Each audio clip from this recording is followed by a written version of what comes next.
नमस्कार नहीं welcome you all world affairs. मैं हूं प्रशांत धवन। नाउ रिसेंटली आपने बहुत से आर्टिकल्स देखे होंगे जहां पर लिखा है कि भारत ने फाइनली प्रोटेस्ट किया है। जिस तरीके से यूएसए के जो एम्बेसडर हैं टू पाकिस्तान, ये पाकिस्तान ऑक्यूपाइड कश्मीर में गए और वहां पे इसको बुला दिया आज़ाद कश्मीर। इस बात का भारत ने कड़े शब्दों में विरोध किया है। यहाँ पर आप देख पाओगे India protest to US over American envoy Donald Blome's visit to Pak occupied Kashmir. क्योंकि देखिए प्रॉब्लम यहाँ पर यह है कि जो शब्द यूएस ने इस्तेमाल किए हैं, ये शब्द तो यूनाइटेड नेशंस भी यूज़ नहीं करता। अब यहाँ पर आप देख पाओगे जो यूएसए की एम्बेसी है इस्लामाबाद में, जिस तरीके से यूएसए का राजदूत है न्यू दिल्ली में, उसके अलावा इंडिया के वेरियस शहर में, तो पाकिस्तान की जो राजधानी है इस्लामाबाद, वहाँ पर भी इनकी एम्बेसी है। एम्बेसी में बैठते हैं यूएसए के एम्बेसडर टू पाकिस्तान। तो ये रिसेंटली पाकिस्तानी गवर्नमेंट के बुलावे पर ये गए पाकिस्तान ऑक्यूपाइड कश्मीर में, क्योंकि पाकिस्तान और यूएस इस साल सेलिब्रेट कर रहे हैं 75th year anniversary of the relation. और यूएस के एम्बेसडर ने लाइन तब क्रॉस कर दी जब इन्होंने पाकिस्तान ऑक्यूपाइड कश्मीर को लिखित रूप में अपने ऑफिशियल हैंडल से कह दिया कि जी ये आज़ाद जम्मू कश्मीर है। और आपको पता होना चाहिए कि यूनाइटेड नेशंस के जो ऑफिशियल डॉक्यूमेंट है ना, वहां पर भी आप अगर देखोगे तो कहीं भी आज़ाद जम्मू कश्मीर नाम का आपको टर्मिनोलॉजी मिलेगी नहीं। क्योंकि अगेन यूनाइटेड नेशंस क्या कहता है कि ये जो रीजन है, जो डिस्प्यूटेड रीजन है बिटवीन इंडिया एंड पाकिस्तान, जो भी के लिए पाकिस्तान ने कब्जा रखा है, इसको यूएन कहता है पाकिस्तान एडमिनिस्ट्रेड कश्मीर। हम लोग इंडिया में कहते हैं ऑक्यूपाइड कश्मीर, क्योंकि हमें रियलिटी पता है पाकिस्तान ने ये इलाका ऑक्यूपाई कर रखा है। मगर यूनाइटेड नेशंस में सिंस अभी फैसला हुआ नहीं है, तो इसलिए यूएन के डॉक्यूमेंट्स में इसको कहते हैं एडमिनिस्ट्रेड कश्मीर। और इवन आप अगर इंटरनेशनल मीडिया में देखोगे तो कभी भी इसको ये आज़ाद कश्मीर नहीं बुलाएंगे। एग्जाम्पल मैं आपको दिखाता हूँ, एक बार ये मैप देखो, ये वाला जो यहाँ का कुछ एरिया है, ये जो पाकिस्तान ने ऑक्यूपाई कर रखा है, इसको पाकिस्तान कहता है आज़ाद कश्मीर। जो ऊपर का एरिया इन्होंने ऑक्यूपाई कर रखा है, इसको पाकिस्तान कहता है गिलगित बाल्टिस्तान। तो पाकिस्तान के हिसाब से जो आज़ाद कश्मीर है उसका इन्होंने एक प्रेसिडेंट भी बना रखा है। और कभी अगर मान लो इंटरनेशनल मीडिया इस नकली प्रेसिडेंट का इंटरव्यू लेती भी है, तो वहां पर भी वो लोग आज़ाद कश्मीर बोलते नहीं है, वहां पर भी वो लोग बोलते हैं पाकिस्तान एडमिनिस्ट्रेड कश्मीर। ये जो छोटी सी क्लिप है, ये आप देखिए।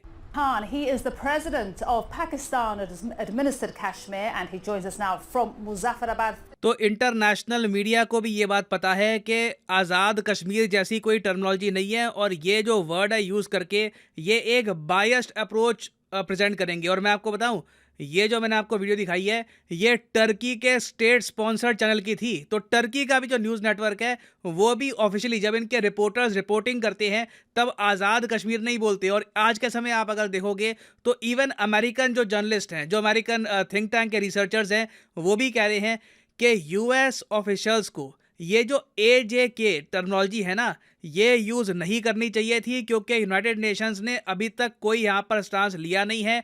आज़ाद कश्मीर टर्मिनोलॉजी अपने आप में जो बेसिक सिद्धांत है अभी के लिए यूएन रेजोल्यूशन का, इसको वायलेट करती है। और सारे यूएस डिप्लोमेट्स को ये बात बतानी चाहिए यूएस गवर्नमेंट को कि आप प्लीज़ AJK ये जो टर्मिनोलॉजी है यूज़ नहीं करोगे, because it is simply incorrect. मगर क्लियरली ऐसा नहीं है कि यूएसए ने ये गलती से किया है। यूएसए को अच्छे से पता है कि इंडिया कश्मीर इशू को कितनी इंपॉर्टेंस देता है। ऐसा तो है नहीं कि यूएस और इंडिया के डिप्लोमेटिक रिलेशंस पिछले महीने बने हैं। दोनों कंट्रीज एक दूसरे के खिलाफ, एक दूसरे के साथ बहुत लंबे समय तक काम कर चुकी है, बहुत लंबी हिस्ट्री है। तो क्लियरली यूएस ये सब कर रहा है इंडिया को एक मैसेज सेंड करने के लिए, क्योंकि एक पैटर्न है हमारे सामने, हम इसको इग्नोर नहीं कर सकते। एक के बाद एक स्टेप्स लिए जा रहे हैं यूएसए द्वारा। पहले F-16 का पैकेज अचानक से पाकिस्तान के लिए रिलीज होता है। इंडिया के विदेश मंत्री आलोचना करते हैं इसकी, साफ साफ कहते हैं कि आप लोग किसी को मूर्ख नहीं बना रहे, ये कहकर कि पाकिस्तान का जो F-16 पैकेज है ये आतंकवाद के खिलाफ इस्तेमाल होगा। फिर उसके बाद हमने देखा कि जो बाइडन, जो एक बार को इमरान खान का फ़ोन कॉल भी नहीं उठाते थे, ये शहबाज शरीफ से मिलते हैं पर्सनली, फ़ोटो खिंचवाते हैं। फिर अब हम ये भी देख रहे हैं कि एक के बाद एक यूएसए की तरफ से विजिट हो रही है पाकिस्तान ऑक्यूपाइड कश्मीर में। पहले इलान उमर गई, और उसके बाद अब जो यूएसए के एम्बेसडर हैं टू पाकिस्तान, ये भी जा रहे हैं। और पाकिस्तान का मीडिया देखिए इन सारी डेवलपमेंट्स को दो तरीके से एनालाइज कर रहा है। पाकिस्तान के मीडिया को आप अगर देखो तो पहली बात तो वो लोग कह रहे हैं कि यूएस बिल्कुल पाकिस्तान को इग्नोर कर ही नहीं सकता, हम जोग्राफिकली इतने इंपॉर्टेंट कंट्री है, हमारी आप लोकेशन देखो, अफगानिस्तान के साथ बॉर्डर, ईरान के साथ बॉर्डर, सेंट्रल एशिया से कनेक्शन, तो पाकिस्तान को बिल्कुल यूएस छोड़ ही नहीं सकता अकेला। तो एक जो है पाकिस्तान मीडिया की साइड ये सब बातें कह रही है। उसके अलावा आप अगर देखोगे तो पाकिस्तानी मीडिया के ही कई जो न्यूज़ आउटलेट हैं वो ये भी क्लेम कर रहे हैं कि असल में ना पाकिस्तान को यूएस एक एंटी रशिया कंट्री बनाने की कोशिश कर रहा है। यहाँ पर आप देख पाओगे दी एक्सप्रेस ट्रिब्यून पाकिस्तान का न्यूज़ आउटलेट है, इनका ये आर्टिकल है, West pushes Pakistan to vote against Russia at United Nations. अब आप कहोगे यहाँ पर कि रशिया के अगेंस्ट कितनी वोटिंग होगी, इतनी वोटिंग तो हमारे यहाँ नहीं होती। वेल देखिए, अभी एक बहुत ही बड़े लेवल की वोटिंग होने वाली है यूनाइटेड नेशंस के जनरल असेंबली में। सिक्योरिटी काउंसिल में तो दिक्कत आ जाती है, हर बात पे रशिया वीटो कर देता है, मगर जनरल असेंबली में सारे देश समान है, किसी के पास कोई वीटो नहीं है। 193 मेंबर कंट्रीज हैं यूएन की जनरल असेंबली में, और यहाँ पर यूएस समेत जो इनके वेस्टर्न अलाइज हैं ये एक हफ्ते के अंदर अंदर एक रेजोल्यूशन लाएंगे जहां पर सारे देशों को निंदा करनी पड़ेगी रशिया की। अब उस रेजोल्यूशन में मोस्ट प्रॉब्ली इंडिया की नीति जो पहले थी वही रहने वाली है, एब्सटेन एंड चिल।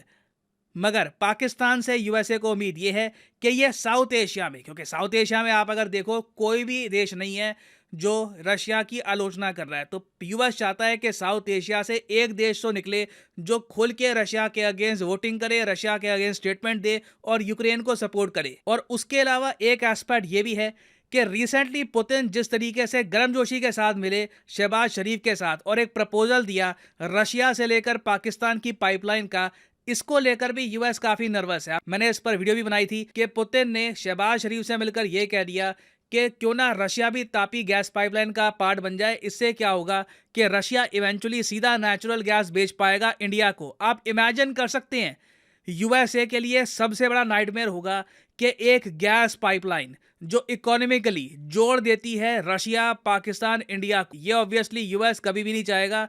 तो इसलिए हर तरफ ये पाकिस्तान को आप कह लीजिए सपोर्ट भी कर रहे हैं, इनको एड भी दे रहे हैं, इनकी हेल्प भी कर रहे हैं। मगर कहीं ना कहीं हमको यूएसए से क्वेश्चन पूछना होगा कि क्या यह सब किया जा रहा है इंडिया के साथ रिलेशंस खराब करके? क्या यूएस जेन्युइनली ये डील करना चाहता है कि इंडिया के साथ रिलेशंस खराब करके ये वापस पाकिस्तान के पास जा रहे हैं, जहां पर पता नहीं कल को कोई फिर से इमरान खान जैसा लीडर आ जाए जो कहे कि जी यूएसए मेरी सरकार को गिराना चाहती है। और वैसे भी आप अगर देखो तो जो आम जनता है पाकिस्तान की, जो पब्लिक है वहां पर, उनमें बहुत ज़्यादा आपको हेट्रेड दिखेगी टुवर्ड्स यूएस। तो क्लियरली यूएस एक गैम्बल खेल रहा है। मेरे हिसाब से बाइडन का एक बहुत ही बड़ा पॉलिसी ब्लंडर है और सूनर और लेटर यूएसए रिग्रेट करेगा ये सारे स्टेप्स। और फाइनली यहाँ पे मैं आपसे क्वेश्चन पूछूंगा। क्वेश्चन यहाँ पर ये है कि एनी और नो, इनको रिसेंटली दिया गया है नोबेल प्राइज इन लिटरेचर। आपको बताना है कि ये किस कंट्री से है। ये है यहाँ पे आपकी ऑप्शन। गूगल करोगे 1 सेकंड में आंसर मिल जाएगा, मगर गूगल मत करो, बिना गूगल किए एक बार क्वेश्चन को अटेम्प्ट करो।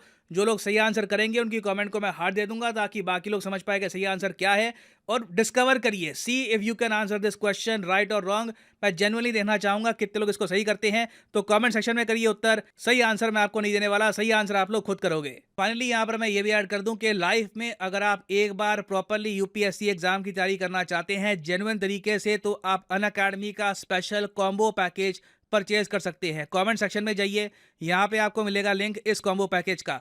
नाउ इस कॉम्बो पैकेज की खास बात यह है कि आपको यहाँ पर प्रीलिम्स, मेंस और ऑप्शनल तीनों की तैयारी करने का मौका मिलता है इन अ सिंगल परचेज। ये सारे जो आप कोर्सेज हैं अलग अलग परचेज करोगे तो 10 to 15,000 रुपीज़ आपको एक्स्ट्रा पे करने होंगे। तो कॉम्बो में वैसे ही आपकी सेविंग होती है। तो अगर मान लीजिए अभी आपका प्लान है कि आप 2-3 साल में आराम से यूपीएससी के एग्जाम का एक प्रॉपर अटेम्प्ट देंगे, तो जो 36 महीने का कोर्स है ये आप कर सकते हैं परचेज। मगर जो प्राइसेस यहाँ पर लिखे हैं कभी भी पे मत कर देना।